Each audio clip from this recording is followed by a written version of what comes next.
لله وكفى وسلام على عباده الذين اصطفى أما بعد فقد قال الله تعالى في كلامه المجيد وفرقانه الحميد أعوذ بالله من الشيطان الرجيم بسم الله الرحمن الرحيم لقد كان لكم في رسول الله أسوة حسنة إلى آخر الآية عن أبي هريرة رضي الله عنه أن رسول الله صلى الله عليه وسلم قال فضلت على الأنبياء بست أوتيت جوامع الكلم ونصرت بالرعب وأحلت لي الغنائم وجعلت لي الأرض مسجدا وطهورا وأرسلت إلى الخلق كافة وختم بي النبيون بارك الله لنا ولكم بالقرآن العظيم ونفعنا وإياكم بالآيات والذكر الحكيم اللهم صل على محمد وعلى آل محمد كما صليت على إبراهيم وعلى آل إبراهيم إنك حميد مجيد اللهم بارك على محمد وعلى آل محمد كما باركت على إبراهيم وعلى آل إبراهيم إنك حميد مجيد محترم حاضرین মহান আল্লাহ রব্বুল আলামিনের দরবারে অসংখ্য শুকরিয়া তিনি আমাদেরকে অত্যন্ত দয়া করে আজকে জুমার দিনে জুমার নামাজ আদায় করার পাশাপাশি কিছু দিন আলোচনা করার জন্য শোনার জন্য পৃথিবীর সর্বশ্রেষ্ঠ স্থান মসজিদে আসার এবং বসার তৌফিক দান করেছেন এজন্য দিল থেকে কালিমাটা শুকর আদায় করি বলি আলহামদুলিল্লাহ। আজকে পবিত্র রবিউল আউয়াল মাসের 11 তারিখ, আগামীকালকে 12 তারিখ। আজ থেকে প্রায় ১,৫০০ বছর পূর্বে প্রসিদ্ধ মত অনুযায়ী 12ই রবিউল আউয়ালে আমাদের প্রিয় নবী হযরত মুহাম্মদ মুস্তাফা সাল্লাল্লাহু আলাইহি ওয়াসাল্লাম এই পৃথিবীতে শুভাগমন করেন। আল্লাহ পাক রব্বুল আলামিন মানব জাতির হিদায়াতের জন্য, মানব জাতিকে পথ প্রদর্শনের জন্য হযরত আদম আলাইহিস সালাম থেকে নিয়ে হযরত ঈসা আলাইহিস সালাম পর্যন্ত লক্ষাধিক নবী রাসূল এই পৃথিবীতে প্রেরণ করেছেন। আদম আলাইহিস সালাম থেকে ঈসা আলাইহিস সালাম পর্যন্ত। ঈসা আলাইহিস সালামের পরে প্রায় 500 বছর পর্যন্ত পৃথিবীর মানুষ আসমানি হিদায়াত থেকে বঞ্চিত অর্থাৎ এই সময়ের মধ্যে কোন নবী রাসূলের আগমন ঘটে নাই পৃথিবীতে, যার কারণে অর্থাৎ এখন মানুষের অভিভাবক থাকলে না থাকলে যা হয়, অভিভাবক না থাকলে মানুষের কোনোই থাকে না, কোন দিক যায় কি কাজ করে কোনো দিক থাকে না। তো হযরত ঈসা আলাইহিস সালামের পরে প্রায় 500 বছর যাবৎ পৃথিবীর মানুষ আসমানি বিদায় থেকে বঞ্চিত থাকে, যার ফলে তখনকার মানুষের আচার আচরণ চরিত্র এমন জঘন্য পর্যায়ে গিয়ে পৌঁছে আল্লাহ পাক রব্বুল আলামিন তাদের অবস্থা বর্ণনা করতেন পবিত্র কোরআনে। আল্লাহ বলছেন ওয়া কুনতুম আলা শাফা হুফরাতিন মিনান নার, তোমরা জাহান্নামের দ্বার প্রান্তে পৌঁছে গিয়েছিলে। অর্থাৎ মানুষের আচার আচরণ এমন জঘন্য হয়েছে যে আল্লাহ তাআলা বলছেন যে তোমরা জাহান্নামের দ্বার প্রান্তে পৌঁছে গিয়েছিলে। এই পরিস্থিতিতে এমন একটা অবস্থায় যখন মানুষ জিনা ব্যভিচার হত্যা খুন রাহাজানি এগুলো তাদের নিত্যদিনের সাধারণ ব্যাপার ছিল,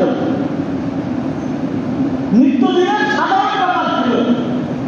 এমন কঠিন অবস্থায় আল্লাহ পাক রব্বুল আলামিন তার প্রিয় হাবিব সাল্লাল্লাহু আলাইহি ওয়াসাল্লামকে এই পৃথিবীতে প্রেরণ করেন। নবীজির সংস্পর্শ পেয়ে, নবীজি যখন দুনিয়ায় আসলেন, নবীজির সান্নিধ্য পেয়ে সংস্পর্শ পেয়ে তখনকার জামানার নাম হয়ে গেছিল জাহেলি যুগ। এই জাহেলি যুগটা নবীজির সংস্পর্শে সোনালী যুগে রূপান্তরিত হয়েছিল। আর ওই জাহেলি যুগের বর্বর মানুষগুলো, জাহেলি যুগের বর্বর মানুষগুলো সোনার মানুষে রূপান্তরিত হয়েছিল। তো রাসূল আকরাম সাল্লাল্লাহু আলাইহি ওয়াসাল্লাম এই পৃথিবীতে আগমন করেছিলেন কোন উদ্দেশ্যে তিনি এই পৃথিবীতে আগমন করেছিলেন, এই জিনিসটা তার জন্মের সাথে সাথেই প্রকাশ পেয়ে যায়। রাসূল আকরাম সাল্লাল্লাহু আলাইহি ওয়াসাল্লাম যেদিন এই পৃথিবীতে শুভাগমন করেন, সেদিন পারস্য সম্রাটের বিশাল সাম্রাজ্যের মধ্যে বিশাল ভূমিকম্প সৃষ্টি হয়। ইতিহাসের কিতাবে লেখা আছে রাসূল আকরাম সাল্লাল্লাহু আলাইহি ওয়াসাল্লাম যেদিন এই পৃথিবীতে শুভাগমন করেন, ওই দিন পারস্য সম্রাটের বিশাল সাম্রাজ্য, ওই সাম্রাজ্যের মধ্যে ভূমিকম্প শুরু হয়ে যায়।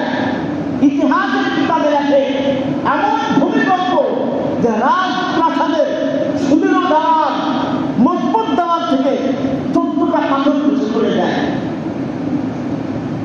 এরপরে আরো লেখা আছে ইতিহাসের কিতাবে, সেই যুগে পারস্যের লোকেরা অগ্নি পূজা করত, অর্থাৎ আগুনের পূজা করত। তা তারা আগুনের পূজা করার জন্য, অগ্নি পূজা করার জন্য একটা অগ্নিকুণ্ডলী বানাইছে, বিশাল এক অগ্নিকুণ্ড বানাইছে, ওইটাকে তারা পূজা করত।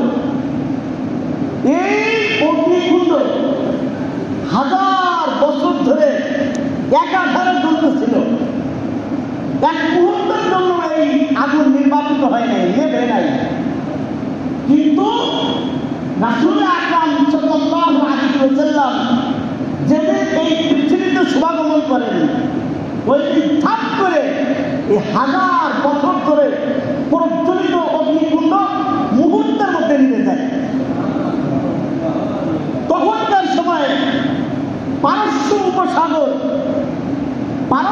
উপসাগরে পারসিকরা, অর্থাৎ পারস্যে যারা বসবাস করে, তারা পারস্য উপসাগরে উলঙ্গ অবস্থায় গোসল করত। উলঙ্গ অবস্থায় কি করত? গোসল করত। তাদের আকীদা ছিল যে উলঙ্গ অবস্থায় যদি তারা ওই পারস্য উপসাগরে তাহলে তাদের পাপ ধীরে ধীরে শেষ হয়ে যাবে। কিন্তু এটা ছিল কুসংস্কার। এইভাবে আরো অনেক ঐতিহাসিক ঘটনা ওই সময় সংঘটিত হয়। এই ঘটনাগুলোর মাধ্যমে একটা মেসেজ দেওয়া হয়েছে, একটা বার্তা দেওয়া হয়েছে যে এই পৃথিবীতে বিশ্বনবীর আগমন ঘটেছে। এখন থেকে এই পৃথিবীতে আর পুকুরের মতবাদ চলবে না, কোনো কুসংস্কার চলবে না, চলবে শুধু একমাত্র আল্লাহ তাআলার একত্ববাদ। এক কিতাবের মধ্যে লেখছে যে পৃথিবীতে যত সমুদ্র মহাসমুদ্র আছে, এই সমস্ত সাগর উপসাগর সব সমুদ্রের পানি যদি খালি বানায় দেওয়া হয়, পৃথিবীর সমস্ত গাছগুলো যদি কলম হয়ে যায়, গাছের পাতাগুলো যদি কাগজে রূপান্তরিত হয়, আর পৃথিবীর শুরু থেকে নিয়ে কিয়ামত পর্যন্ত সমস্ত মানুষ এবং জিন্নাত রাসূল আকরাম সাল্লাল্লাহু আলাইহি ওয়াসাল্লামের বৈশিষ্ট্য বর্ণনা করতে থাকে, শান বর্ণনা করতে থাকে, লিখতে লিখতে সমুদ্রের পানি শেষ হবে, পৃথিবীর সমস্ত গাছ শেষ হবে, পৃথিবীর সমস্ত গাছের পাতা শেষ হবে, কিয়ামত সংঘটিত হবে। তারপরেও নবীজি শান বর্ণনা করে পৃথিবীর কোনো মানুষ শেষ করতে পারবে না। এই যদি হয় অবস্থা, তা আমি তো সেগুলো চুলো বুঝি। আমি আপনাদেরকে তার কি শান বর্ণনা করে শোনাবো, আর সময় মাত্র 20 মিনিট। এজন্য এই সংক্ষিপ্ত সময়ে আমি আপনাদের সামনে একখানা হাদিস তেলাওয়াত করেছি। রাসূল আকরাম সাল্লাল্লাহু আলাইহি ওয়াসাল্লাম ওই হাদিসের মধ্যে বলছেন, ফুদ্দিলতু আলাল আমবিয়াই বিসিদ্দিন, সমস্ত আম্বিয়া কেরাম আলাইহিমুস সালাতু ওয়াস সালাম, অর্থাৎ সমস্ত নবীগণ। রাসূল আকরাম সাল্লাল্লাহু আলাইহি ওয়াসাল্লাম বলেন, সমস্ত নবীগণের উপরে আমাকে 6টা জিনিসের মাধ্যমে শ্রেষ্ঠত্ব দেওয়া হয়েছে। কয়টা জিনিসের মাধ্যমে? 6টা জিনিসের মাধ্যমে আমাকে শ্রেষ্ঠত্ব দেওয়া হয়েছে। তার মধ্যে প্রথম নম্বর হলো রাসূল আকরাম সাল্লাল্লাহু আলাইহি ওয়াসাল্লাম বলেন, উতিতু জাওয়ামিআল কালিম। রাসূল আকরাম সাল্লাল্লাহু আলাইহি ওয়াসাল্লাম বলেন, আমাকে জাওয়ামিউল কালিম দেওয়া হয়েছে। জাওয়ামিউল কালিম কি জিনিস? জাওয়ামিউল কালিম বলা হয় অল্প ভাষায় অধিক ভাব প্রকাশের ক্ষমতা। অল্প ভাষায় অধিক ভাব প্রকাশের ক্ষমতা। নবীজি বলেন, আমাকে উতিতু জাওয়ামিউল কালিম, আমাকে জাওয়ামিউল কালিম দেওয়া হয়েছে, অর্থাৎ অল্প ভাষায় অধিক ভাব প্রকাশের ক্ষমতা দেওয়া হয়েছে। অর্থাৎ রাসূল আকরাম সাল্লাল্লাহু আলাইহি ওয়াসাল্লাম অল্প কথার মাধ্যমে অনেক কিছু বোঝাই দিতেন। অনেক উদাহরণ হাদিসের কিতাবে আছে, এখন সেগুলো বলতে গেলে তো সবাই শেষ হবে না। এক নম্বরে রাসূল আকরাম সাল্লাল্লাহু আলাইহি ওয়াসাল্লাম বলেন, আমাকে জাওয়ামিউল কালিম দেওয়া হয়েছে। 2 নম্বরে রাসূল আকরাম সাল্লাল্লাহু আলাইহি ওয়াসাল্লাম বলছেন, ওয়ানুসিরতু বিররুবি,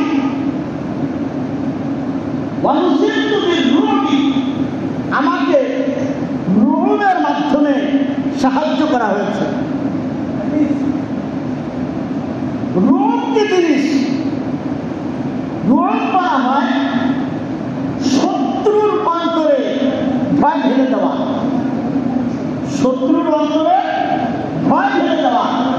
তাদের মধ্যে লিখছেন, রাসূল আকরাম সাল্লাল্লাহু আলাইহি ওয়াসাল্লাম যে স্থানে অবস্থান করতেন, এর থেকে তার শত্রুরা, নবীজির শত্রুরা তার থেকে 1 মাসের দূরত্ব, এত দূর থাকতেই তাদের কলিজায় কম্পন সৃষ্টি হয়ে যেত রাসূল আকরাম সাল্লাল্লাহু আলাইহি ওয়াসাল্লামের ভয়ে। তো নবীজি বলেন, আমাকে রুবের মাধ্যমে সাহায্য করা হয়েছে, অর্থাৎ আমার শত্রুদের অন্তরে আমার ভয় ঢেলে দেওয়া হয়েছে। এটার মাধ্যমে আল্লাহ তাআলা আমাকে সহযোগিতা করেছেন। হিজরতের সফরের সময় আমাদের বড় বড় গোত্রের গোত্র প্রধান যারা ছিল তারা রাসূল আকরাম সাল্লাল্লাহু আলাইহি ওয়াসাল্লামের বাড়ি ঘেরাও করে রেখেছিল। কিন্তু এই যে তারা সারা রাত বাড়ি ঘেরাও করে রাখছে, কোনো কাহারও বুকের মধ্যে এই হিম্মত হয় নাই যে রাসূল আকরাম সাল্লাল্লাহু আলাইহি ওয়াসাল্লামের বাড়িতে হামলা করবে। আমাদের বড় বড় গোত্রের গোত্র প্রধান যারা ছিল তারা সারা রাত বাড়ি ঘেরাও করে রাখছে। ঘটনা আপনারা জানেন, কিন্তু জানতেছে যে এই বাড়িতেই রাসূল আকরাম সাল্লাল্লাহু আলাইহি ওয়াসাল্লাম অবস্থান করতেছেন, কিন্তু কারো বুকে এই হিম্মত হয় নাই যে বাড়ির উপরে হামলা করে বসবে। এটা রাসূল আকরাম সাল্লাল্লাহু আলাইহি ওয়াসাল্লামের একটা বিশেষ গুণ। তো নবীজি বলেন, নুসিরতু বিরুবি, আমাকে রুমের মাধ্যমে সাহায্য করা হয়েছে। এরপরে রাসূল আকরাম সাল্লাল্লাহু আলাইহি ওয়াসাল্লাম বলেন, ওয়া উহিল্লাত লিয়াল গনাইম, আল্লাহ রাসূল বলেন আমার জন্য গনিমতের সম্পদ, গনিমতের মাল আমার জন্য হালাল করা হয়েছে। গনিমতের মাল কি জিনিস? যুদ্ধবদ্ধ সম্পদ। যুদ্ধের মাধ্যমে যে সম্পদ হাতে আসে এটাকে বলা হয় মালে গনিমত। গনিমতের সম্পদ আল্লাহ রাসূল বলেন গনিমতের সম্পদ আমার জন্য হালাল করা হয়েছে। অথচ রাসূল আকরাম সাল্লাল্লাহু আলাইহি ওয়াসাল্লামের আগে কোনো জামানায় গনিমতের মাল তাদের জন্য হালাল ছিল না। তখনকার সময় সিস্টেম ছিল, পদ্ধতি ছিল, গনিমতের মাল এক জায়গায় জমা করা হতো। যদি এটা কবুল হয় তার আলামত ছিল আসমানের থেকে আগুন এসে সেটাকে জ্বালায় ধ্বংস করে দিত। কিন্তু এটা আমাদের নবীর জামানায় এসে আমাদের জন্য আল্লাহ তাআলা হালাল করে দিয়েছেন। রাসূল আকরাম সাল্লাল্লাহু আলাইহি ওয়াসাল্লামের হাতে যখন বদর যুদ্ধের সময় গনিমতের মাল, গনিমতের সম্পদ একত্র করা হলো, তখন কিছু কিছু লোকের ওই মূসা আলাইহিস সালামের জামানার কথা স্মরণ হয়ে গেছে। অর্থাৎ সেই জামানায় একটা গনিমতের মাল হারাম ছিল না তাদের জন্য। তাওরাত কিতাবের মধ্যে এরকম পাওয়া যায় যে হযরত মূসা আলাইহিস সালামের জামানায় অনেক জানোয়ার, অনেক বস্তি অর্থাৎ গ্রাম, জনপদ এটা গনিমতের মাধ্যমে তাদের হাতে আসছে। এই গনিমতের যে সম্পদ, জানোয়ার মানে আপনার চতুষ্পদ জানোয়ার বা এরকম যা আছে বা মনে করেন যে জনপদ, এইগুলো উপর থেকে আগুন এসে ভস্ম করে দিচ্ছে। এরকম বর্ণনা তাওরাত কিতাবের মধ্যেও আছে। তা রাসূল আকরাম সাল্লাল্লাহু আলাইহি ওয়াসাল্লামের কাছে যখন বদর যুদ্ধের সময় গনিমতের সম্পদ আসলো, তখন কিছু কিছু লোক ওই মূসা আলাইহিস সালামের জামানার কথা স্মরণ করে মনে করে ওইখানে করে অনুমান করে তারা ওই গনিমতের সম্পদ দিতে একটু ইতস্ত করল। তখন আল্লাহ পাক রব্বুল আলামিন আমাদের প্রিয় নবী হযরত মুহাম্মদ মুস্তাফা সাল্লাল্লাহু আলাইহি ওয়াসাল্লামের কাছে আয়াত নাযিল করলেন, ফাকুলু মিম্মা গানিমতুম হালালান তাইয়্যিবা, ফাকুলু তোমরা ভক্ষণ করো, খাও, মিম্মা গানিমতুম হালালান তাইয়্যিবা, গনিমতের মাধ্যমে যে সম্পদ তোমরা পেয়েছো এটাকে তোমরা ভক্ষণ করো হালাল ভাবে। তা রাসূল আকরাম সাল্লাল্লাহু আলাইহি ওয়াসাল্লাম বলেন, ওয়া উহিল্লাত লিয়াল গনাইম, আমার জন্য গনিমতের মাল, গনিমতের সম্পদ হালাল করা হয়েছে, যেটা ইতিপূর্বে কোনো জামানায় ছিল না। এরপরে রাসূল আকরাম সাল্লাল্লাহু আলাইহি ওয়াসাল্লাম বলেন, ওয়া জুইলাত লিয়াল আরদু মাসজিদান ওয়া তাহুরা, ওয়া জুইলাত লিয়াল আরদু, আমার জন্য জমিনকে বানানো হয়েছে মসজিদান ওয়া তাহুরা, জমিনকে আমার জন্য মসজিদ এবং পবিত্র বানিয়ে দেওয়া হয়েছে। ইতিপূর্বে অন্যান্য জামানায়, পূর্বেকার জামানায় ইবাদত বন্দেগী করার জন্য অর্থাৎ নামাজ পড়ার জন্য যে নির্ধারিত জায়গা আছে, আমাদের জামানায় যেমন মসজিদ, নামাজ পড়ার জন্য নির্ধারিত জায়গা কি মসজিদ। পূর্বেকার জামানায় সিস্টেম ছিল নামাজের ওয়াক্ত যখন হবে ওই নির্ধারিত জায়গায় যেয়েই আদায় করতে হবে, অন্য কোথাও আদায় করা যাবে না। কিন্তু নবীজি বলেন আমার জন্য জমিনকে মসজিদ সিজদা দেওয়ার স্থান বানায় দেওয়া হয়েছে। বিশেষ কিছু জায়গা, পায়খানা, পেশাবখানা, গোসলখানা, অর্থাৎ যেখানে মনে করেন যে নাটাকি থাকে এবং কবর সামনে করে নামাজ পড়াইতে হচ্ছে। কবর সামনে করে নামাজ পড়লে তাসাব্বুহ বিশরিক হয়, অর্থাৎ শিরকের সাথে আল্লাহ তাআলার সাথে অংশীদারিত্ব করার সাথে একটা সামঞ্জস্য হয়ে যায়। এই তিন জায়গা বাদে নাপাক জায়গা, কবর সামনে করে এরকম জায়গা ছাড়া অন্য যে কোনো পবিত্র জায়গায় যদি নামাজের সময় হয়ে যায় তাহলে আমাদের শরীয়তে মুহাম্মাদিতে হয়ে যায় নামাজ আদায় করা যাবে। এটা এই উম্মত এবং আমাদের প্রিয় নবী সাল্লাল্লাহু আলাইহি ওয়াসাল্লামের একটা বিশেষ বৈশিষ্ট্য। এরপর নবী বলেন ওয়াতাহুরা, এবং এই জমিকে আমাদের জন্য আল্লাহ তাআলা পবিত্র বানিয়ে দিয়েছেন।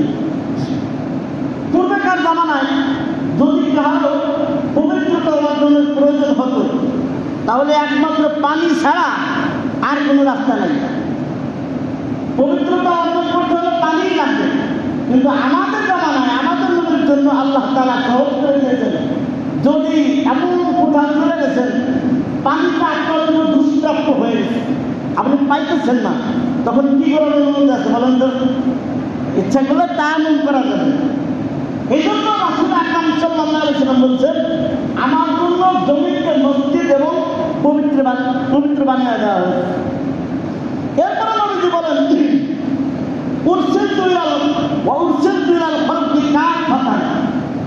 আমাকে সমস্ত মানুষের কাছে, সমস্ত মাখলুকের কাছে নবী বানায় পাঠানো হয়েছে। পূর্বেকার জামানায় আমাদের নবীর আগে অন্যান্য নবীরা যারা পৃথিবীতে আসছেন তাদের নবুয়তের একটা বাউন্ডারি ছিল, সীমা ছিল, যে আপনি এই এলাকার নবী, আর এই পর্যন্ত সময় সীমা দেওয়া যাওয়া হতো 500 বছর 52 বছর এরকম সময় দিয়ে দেওয়া হতো, এই পর্যন্ত আপনি নবী। কিন্তু আমাদের নবীকে আল্লাহ পাক রব্বুল আলামিন একদম কিয়ামত পর্যন্ত, মাশরিক থেকে মাগরিব, সীমাত থেকে যুনুব পর্যন্ত সমস্ত মাখলুকের নবী বানায় আল্লাহ তাআলা পাঠাইছেন।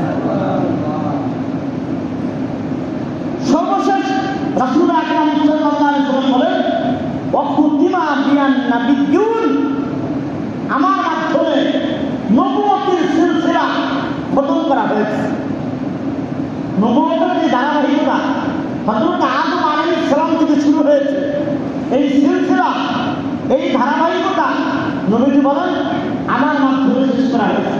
অর্থাৎ আমাদের নবী সর্বশেষ নবী, সর্বশ্রেষ্ঠ নবী এবং সর্বশেষ নবী। আমাদের নবীর পরে আর কোন নবী কিয়ামত পর্যন্ত আসবে না। কোরআনে আয়াত আছে, রাসূল আকরাম সাল্লাল্লাহু আলাইহি ওয়াসাল্লাম বলেন আনা খাতামুন নাবিয়্যিনা লা নাবিয়্যা বাদি, আমি হলাম সর্বশেষ নবী, আমার পরে আর কোন নবী আসবে না। কিন্তু মুসলমানদের সতর্ক থাকতে হবে। হাদিসে এই নাম আছে যে কিয়ামত ততদিন পর্যন্ত কায়েম হবে না যতদিন পর্যন্ত, নবীজি বলেন যে কিয়ামত ততদিন পর্যন্ত কায়েম হবে না যতদিন পর্যন্ত আমার উম্মতের একটা দল মুশরিকদের সাথে মিলিত না হবে। মুশরিক বলে যারা আল্লাহ তাআলার সাথে শরীক করে, অংশীদার স্থাপন করে। তো নবীজি বলেন ততদিন পর্যন্ত কিয়ামত কায়েম হবে না যতদিন পর্যন্ত আমার উম্মতের একটা দল মুশরিকদের সাথে মিলিত না হবে। আপনারা কি বলেন, এই জামানা আসছে নাকি আর বাকি আছে? হিন্দুদের পূজা মুসলমানদের সংঘাত ছাড়া গরম হয়, কি বলেন? আরো কত কিছু হয়। মুসলমান বিবেক কোথায় গেল? অভাবে পড়ছে, বিপদে পড়ছে, মানুষের মূর্তি নিয়ে, মানুষের অঙ্গ প্রত্যঙ্গ নিয়ে ঘোরে আর বিশ্বাস করে যে মাধ্যমে তার মুক্তি হবে। কি বলেন, আছে না? মূর্তি ব্যবসা নাই? আছে। তা নবীজি বলছেন যে ততদিন পর্যন্ত কিয়ামত কায়েম হবে না যতদিন পর্যন্ত আমার উম্মতের একটা দল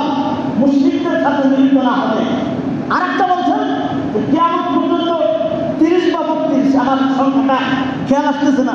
এই পরিমাণ লোকের আবির্ভাব হবে কিয়ামতের আগে, যারা প্রত্যেকেই নবী বলে দাবি করবে, মিথ্যা নবুয়তের দাবিদার। বর্তমানে একটার নাম হলো গোলাম মোহাম্মদ কাদিয়ানী। গোলাম মোহাম্মদ কাদিয়ানী সারা দুনিয়ার সমস্ত উলামায়ে কেরাম, মুফতিয়ান কেরাম এই মর্মে ফতোয়া জারি করেছেন, গোলাম মোহাম্মদ কাদিয়ানী এবং তার দোসর যারা আছে সবাইকে কাফের গোষ্ঠী। সব কি কাফের? এমনকি গোলাম মোহাম্মদ কাদিয়ানী এবং তার অনুসারী যারা আছে তাদেরকে যারা কাফের মনে করবে না, তারাও কাফের। এই ব্যাপারে সতর্ক থাকতে হবে। তো আমি যে কথা বলতেছিলাম, রাসূল আকরাম সাল্লাল্লাহু আলাইহি ওয়াসাল্লাম বলেছেন, ওয়াকুতিমা বিয়ান নাবিয়্যুন, আমার মাধ্যমে নবুয়তের সিলসিলা খতম করা হয়েছে। এতক্ষণ পর্যন্ত রাসূল আকরাম সাল্লাল্লাহু আলাইহি ওয়াসাল্লামের 6টি বৈশিষ্ট্য আপনাদের সামনে আমি বর্ণনা করলাম।